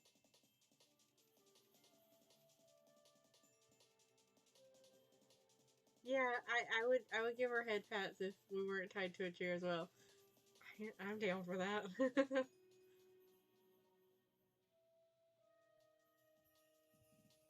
Maybe this is why I don't date. Maybe it's not just the like lack of interest in real people. Maybe it's also that I know my types well enough to know that I will end up on the news and not for a fun reason. Her calls are sharp. They are sharp. Because I'm her best friend. I should be the only one she needs. Linnea's knife is now completely lowered, pointing at the floor. That gives you some hope. She seems to have forgotten about her Sea Dweller suspicions. Maybe if you can keep her talking about Branya, the whole stabbing notion can be taken off the table and she might even let you go. You see red flags, but you're a bull and run towards it. Yeah, you've seen some of my interest in fictional characters. Guess it's better just not have interest in non-fictional people.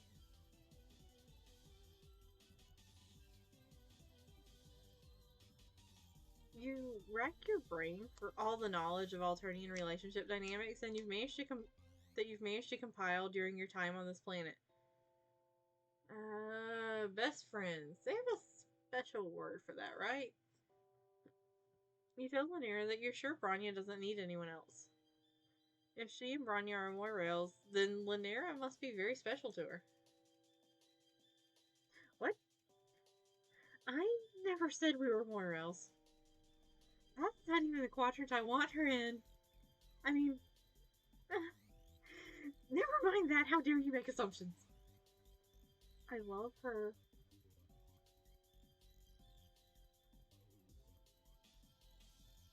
Hello, knife point again. Oh shit. All you meant to say was that you thought her relationship with Branya is probably fine. You figure they must be in a quadrant together because you're a clueless alien, you're bad. I get why you would think that. It's probably so obvious that my feelings for her are very red. Lanera hangs her head, and her shoulders shake. Tears roll down her cheeks, dripping onto her crisp shirt collar and the knot of her jade green tie. Oh, honey, baby, no, don't cry. Have you tried talking to Branya about this? I know I don't have a chance. She doesn't think of me that way. I'm her loyal friend and second in command. That's all I will ever be to her, no matter what. And I try to do a really good job of being her best friend. Because what else can I do? If I'm her best friend, then at least I'm still in her life. At least I mean something to her. Maybe it's the fact that Lanera's knife hasn't come close to any of your major arteries for a hot minute. Or maybe it's the tears. Either way, you feel sympathy encroaching on the monopoly that abject terror had previously maintained in your brain's economy. You acted as a verbal sounding board or a sympathetic ear for some of your other troll friends while they dealt with crises of various kinds. Slipping into the role of therapist for someone who's holding you hostage at knife point is a new one for you, but unfortunately it's not that much of a stretch. It seems like young trolls on Alternia have to deal with these heavy life issues by themselves, feeling so alone that they're willing to turn to an alien stranger to help them work things out. Then again, maybe life is that grim and isolating for human teenagers too, and you just never noticed before. Yes, the other therapists are. Yeah, you right. I'm sure MC'll do a great job. Maybe everyone's too mired in their own shit to look up and realize that the movie's fecal matter is waist high for everyone around them too.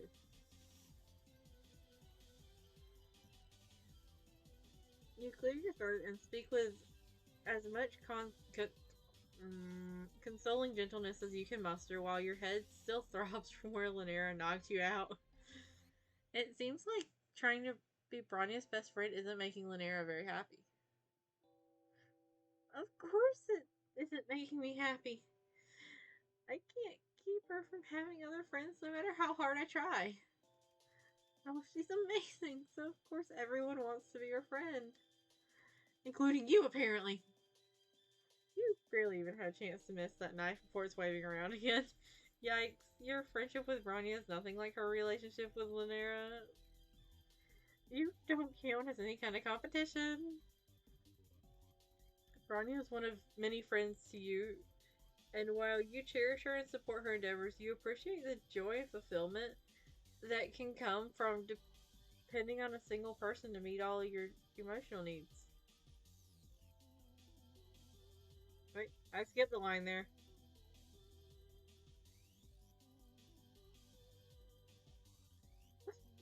What line did I skip? Hold on.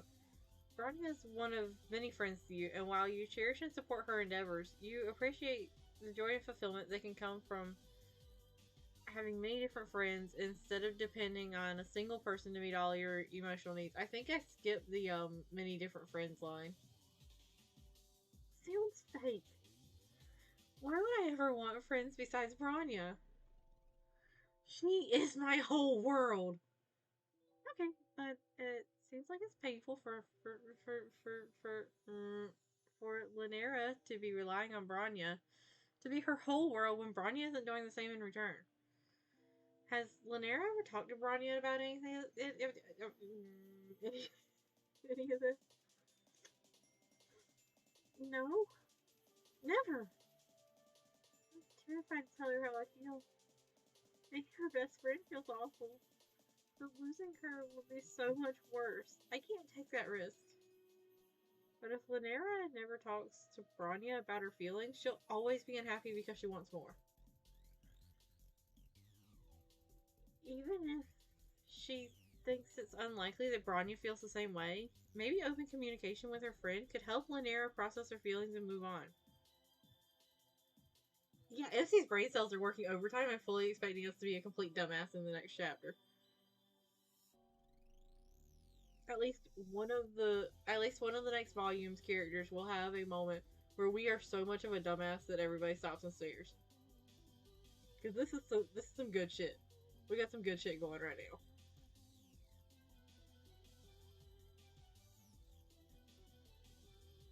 You know that Lynera has a big heart, or blood pusher, and many fine qualities that she doesn't deserve to be stuck in this.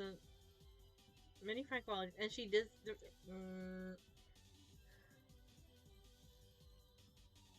Yeah, but like, it got us good places,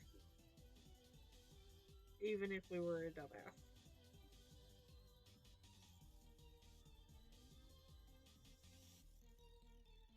Let's try reading this line again, because like, I stalled out. You know that Lynera has a big heart, a blood pusher, and many fine qualities, and she doesn't deserve to be stuck in this unhappy, unrequited relationship for purgatory forever.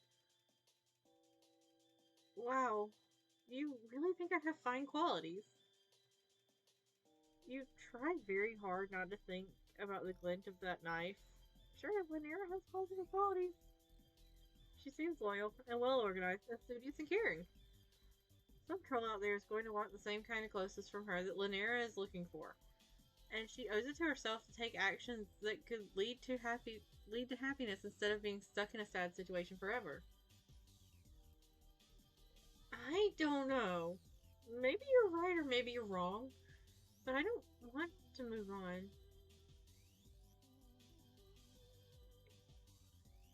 Even if I know I should. I just want Bronya to be. I just want to be with Bronya forever. Lynera crumples to the ground, dropping the knife and sobbing into her hands. Plus, maybe there's a troll with the possibility Plus, maybe there's a troll into the possibility of being stabbed. Yeah, like there's someone out there for you, honey. But like seriously, have you actually talked to Bronya about your feelings? Because you can't just like the answer to that is no, and you can't just assume that she's not into you as well without actually talking to her. It's hard to watch someone in this much distress and not want to help them. But on the other hand, her misery has distracted her, and this might be your only chance to try and escape.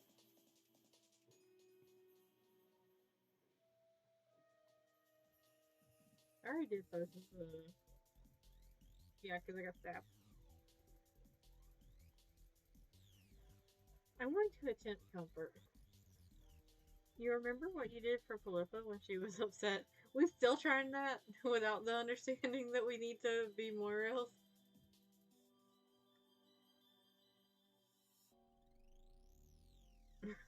Are we going to try to beat? You remember what you did for Polypha when she was upset? Sitting in a chair with both hands tied behind you doesn't make for an ideal shoe strapping conditions, but maybe you can approximate the gesture. Lanier is huddled and crying on the floor, and you think maybe you could get close enough to lean your knee against her back or something. Hopefully that would be interpreted the same way as the classic palm to cheek move. There goes all of MC's brain cells. Just power right on down. You inch your chair closer to her, but you lose your balance and wobble and then topple forward. Lanier's discarded knife is right there, sharp edge ready to plunge right into your incoming soft body. But Lanier moves quickly and grabs your chair and saves your life. Oh shit, that was a close one. You really could have died. She stares at the knife with huge round eyes, clearly shaken up by your near-death experience just now. Considering how often you nearly die these days, you feel more blasé about it, but you're glad it's having an impact on her if it makes her rethink the whole kidnap and stab thing. I'm so sorry. I don't want you to actually die. I saw what you were doing with that chair when you fell. You were trying for the traditional seated front hinge shoe strap because I was upset. What? There was... MC was correct? It was very kind of you to try and console me. I really thought you were a sea dweller, you know? Maybe what I'm doing is wrong? Lanera sets her jaw with conviction, and with one slash, cuts you free of your bonds. You get to your feet, stumbling a bit because your leg fell asleep. You can't believe you're getting out of this situation without any blood loss. You feel positively elated about this turn of events, but Lanera still looks sad. You're free to go. You must think the worst of me after all this. Well, you're not gonna lie, this wasn't the best start to a friendship you've ever had, but horrifying enough, it also wasn't the worst. You feel for Lanera, and you want to show her how a real friend-making aficionado gets out there and meets people. You think making new friends could help her feel less clingy about Branya. Oh, you would really do that for me? I'm not so sure about new friends. But you do seem to know what you're talking about. You don't know where to go with Lanera to teach her how to make new friends. She is probably a bit too uptight to enjoy the music clubs you've been to, and you don't think that Troll studying in the book hive would take kindly to a lot of loud, friendly conversation.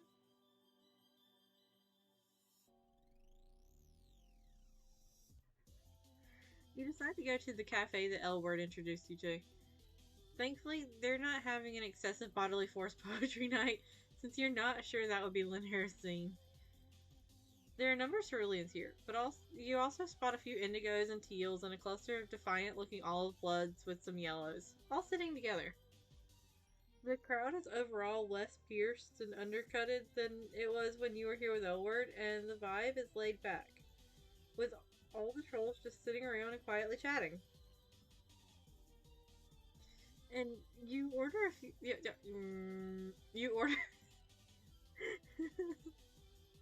I think I'm just broken this entire volume. You order the drinks, already taking for granted your newly acquired skill in reading troll language. Lanera is fidgeting when you sit down with her. This may come as a shock to you, but I don't get out of the caverns very much. Really? You? I'm guessing you only come out of the caverns when you're stalking Branya. I don't have time. There's so much to learn about J-Blood's life and troll reproduction. And Branya needs my help to maintain order. It's not very often that I have to, interact with trolls of other blood colors. You're not sure what's making her uncomfortable. The trolls around here that are lower than her on the hemo spectrum, or those that are higher. You've worked out by now that Jades are right in the middle. So maybe Lanera identifies with neither the haves nor the have-nots. From what you remember, neutrality is a big concept with Jades. You assure Lanera that it's natural to be a little nervous. Most people feel like they're stepping out of their comfort zone when they make a new friend.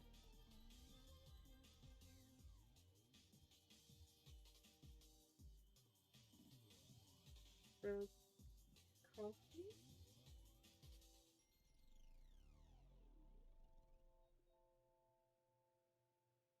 Wait, really? The bit behind the green circles is just fucking pissed. Okay.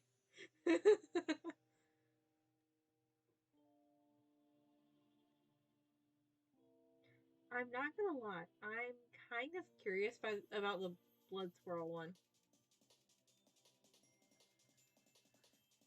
If there's one thing you've learned as Alternia's resident friend making expert, it's that terror and embarrassment are par for the course. But it's worth it in the end. I'm not nervous or embarrassed. I don't think the writers were expecting you to translate that last one. Well, you do have to put a fair amount of effort into translating it, because it is partially covered.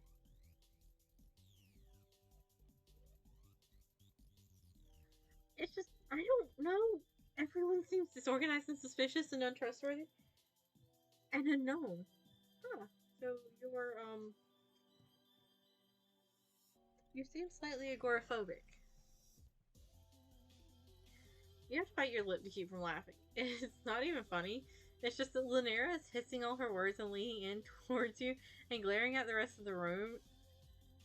And the overall effect is weirdly endearing.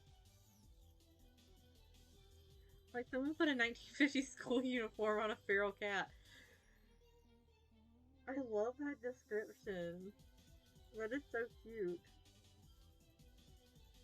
Or you can try again to reassure her. A new troll ambles up to your table. She looks friendly. That's a friendly amble. She's wearing glasses and carries a book bag and has a teal symbol on her chest, so she might be a nerd like Lanera. This could be a new friend match.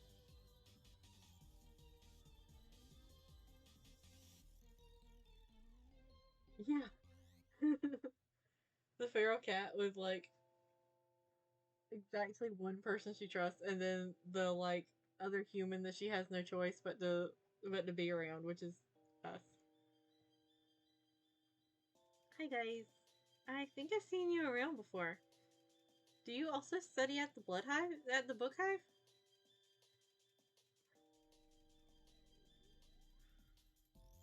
You open your mouth to invite this new friend to sit down, but before you can respond, Lanera interjects. That's not any of your business, is it? Why do you even want to know? Obviously, anyone who goes to the Book Hive to study goes there for peace and quiet. So why would you think you can bother us just because you've recognized us from there? Okay, geez. My bad, never mind. See you around never. And just like that, a golden opportunity for friendship is going up in a puff of smoke. The young girl, yeah. What was Lanera thinking, being so rude? Doesn't she want to learn how to make new friends? I changed my mind, okay? There's no way I could be friends with any of the people here. I don't know them, not like I know you. You're surprised to hear that Lanera feels so positive about you when she was ready to stab you an hour ago. She takes your hand in both of her hands, squeezing your fingers tight. I know we didn't get off to a great start, and that's my fault, but I can make it up to you. I feel like she's proposing to me. We're friends now, and we'll be friends forever. And I will cull anyone who ever thinks about trying to fuck with you. This is not quite the lesson you had hoped to teach her about making friends, but maybe with her fierce loyalty and possessive streak spread out between you and Branya, Lanera can be a little more low-key about being a friend to both of you. Her sprites are all very pretty. The determined look in her eyes and the ominous glint of her glasses doesn't scream low-key, but change doesn't always happen overnight, and you believe in second chances. You believe that Lanera will be capable of healthy friendship someday.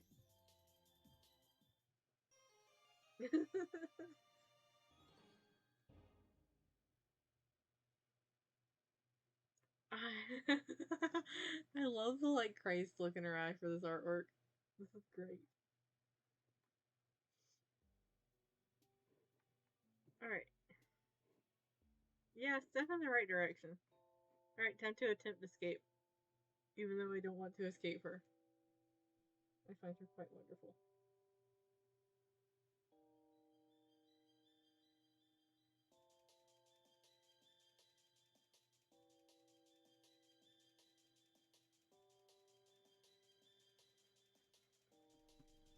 Attempt escape. You look around to see if there's anything within reach that you can use to free your bound hands. On the desk, if you fed fuck words. Yes, they do fit so much emotion in those art pieces and the sprites. You look around to see if there's anything within reach that you could use to free your bound hands. On the desk a few feet away, you spot a spiral-bound notebook with a nasty-looking edge on its binding. Why do I feel like we're going to end up accidentally killing ourselves trying to escape? You scoot your chair over, doing your best not to make any noise, but Lanier is too busy wailing to notice regardless. You get hold of the notebook and saw through the rope on your wrist. It was so hard to watch her and Elward together. Elward doesn't deserve her. She was so mean. I know she's a cerulean, but I swear if she shows her face in the caverns again, I will go straight for her primary spurt artery. God damn. Go, girl. I mean, no, don't try to kill Elward, because I really like Elward. It's a good reminder that Lanier is dangerous. You saw faster, and success! Your hands are now untied. Lanier's back is turned to you while she gets up from the floor, and you take a quick look at the notebook in your hands. It seems to be a carefully annotated and organized scrapbook / diary chronicling Lanier's friendship with Bronya. On one hand, it's a bit creepy in the context of how you're still held hostage by the person who made this, but on the other hand, it does pull at your heartstrings. But you keep a firm grip on those heartstrings because you've still got to get out of here. When Lanier turns back to face you, you leap from your chair, brandishing the scrapbook in front of you like a shield. If she comes any closer with that knife, you can destroy the scrapbook in an instant with your acidic spit. That's right. Your alien anatomy has destructive powers that can vaporize Lanier's precious Bronya memories in seconds. No, you can't. What are you doing? How dare you touch that book? For a terrifying second, you think she might lunge at you, but then Lanier steps to the side, giving you a straight shot to the cave exit. Don't trust that. The moment you turn your back on her, she's gonna fucking stab you. As you scuttle your way to freedom, you remember your phone. Lanier took it from you when she knocked you out, and you don't know how you could possibly get another one. No way. I'm not giving you anything you might use to contact Bronya. I won't have you messaging her behind my back and trying to replace me as her best friend. Seems like nothing you said when you were tied up had any impact on her at all. Maybe forcing people at knife point to be your therapist doesn't result in quality therapy. You still feel bad for her, but it's time to break out the big guns. If Lanier doesn't return your phone, you will find another way to reach Bronya, and you'll tell her everything. Not only the lowdown on Lanera's stalking and kidnapping tendencies, but also on the truth about how Lanera feels about her. Lanera gapes at you, her eyes fill with tears again, but she hands over your phone. I can't believe how cold you are. I thought that maybe we were bonding, that maybe I could start to trust someone other than Bronya. But you didn't mean a single word of all those things you said. Yeah, MC went for the jugular. And like, reasonably, if we didn't want to be friends with her anymore, that's probably the smartest choice. That being said, this is not a good end, so...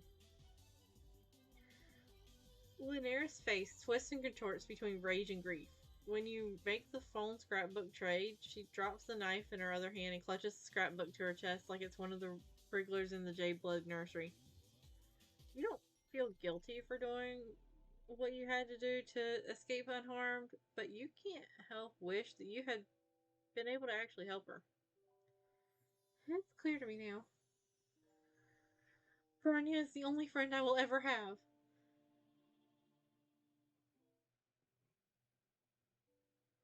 Oh. I find her very adorable. A bit obsessive, but very adorable.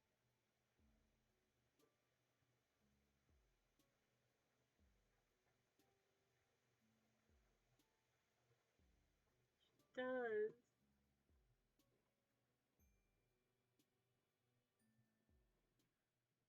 What is the next one?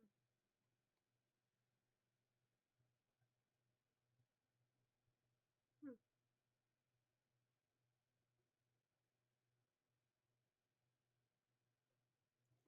I am interested in this one with the glasses in volume 13. This one's very pretty.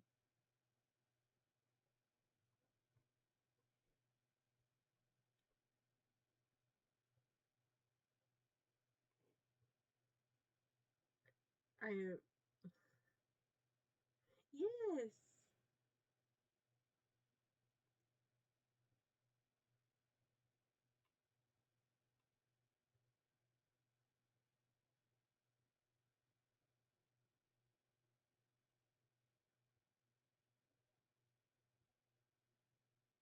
So out of like just like glancing at the like rest of the volumes, I'm interested in this one with the glasses and the pink towel jacket something. Yes, I do want to know, and I am interested in both of whatever's going on here in volume 16.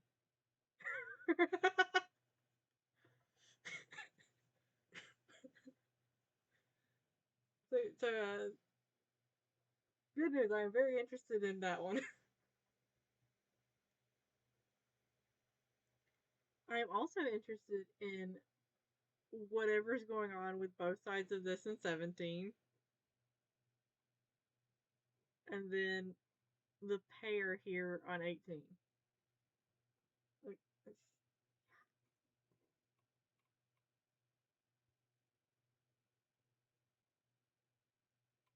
so let's see. There's one, two, three, four, five. There's like 5 weeks until I get to 16. It feels weird, I'm not gonna lie.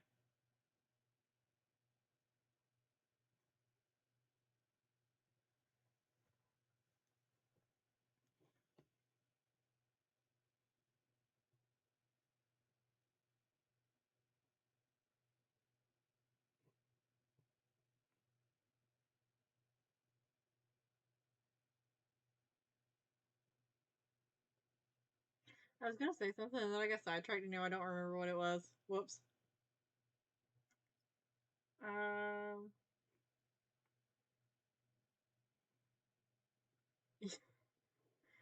yeah, no, that doesn't surprise me.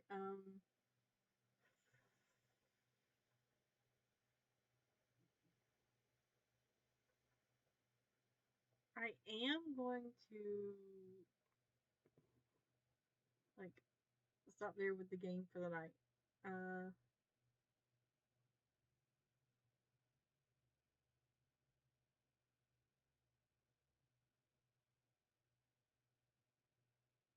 yeah, I think all my brain power went down the drain. I'm gonna try to actually go to sleep kind of early tonight so that I can hopefully fix the sleep schedule that DDLC Plus lovely thrusted me. Yeah, yeah. Gorgor got to share the spotlight. I am so sorry for Gorgor. I did not realize that was going to happen at any point.